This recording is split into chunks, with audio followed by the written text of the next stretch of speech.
Tonight, the I-Team is raising new questions over Florida's smoking ban. It all comes after I-Team investigator Katie LaGrone discovered the law meant to protect you from secondhand smoke is surprisingly limited. Just when you thought Florida's tobacco fight was old news, we've discovered a little-known clause in smoking laws here. No, I didn't know that. Causing both sides This is a no-brainer thing to me. to light up. We smokers are not criminals. It's called preemption, a fancy political term that boils down to this. Cities and counties across the state are completely powerless to ban smoking.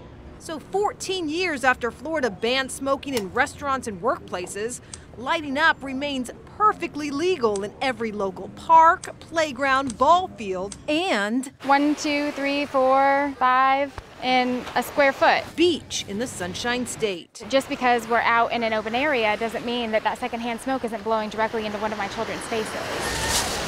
Julie Featherston tried to fight preemption a few years ago with an online petition. It's really a censorship of our democracy. This kind of has a history. Sarasota County learned about this loophole after a judge ruled its 5-year-long smoking ban at some parks and beaches was illegal. That we run, that we pay for, that we maintain, I don't see a statewide interest in that. But fighting it has blown up in smoke. Legislation to give local governments say over cigs failed 4 times in 4 years. Florida, one of just 8 U.S. states still addicted to state-controlled tobacco. Give me a reasonable reason for not being able to smoke at a park.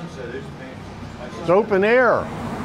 In Florida's Cigar City, Smoking an e-board's a tradition. stogies span generations, and smoking is just part of the job for neighborhood ambassador Robert Alorda. They depend on the sales of cigars, tobacco. You take it away from them, you take their livelihood. Florida's Retail Federation agrees concerned local ordinances will create a patchwork of inconsistent regulation. Just like from state to state, there's a patchwork of ordinances. I really don't see the problem with that. Except perhaps the legislature, which has taken up the issue of smoking in local parks, only to watch it burn.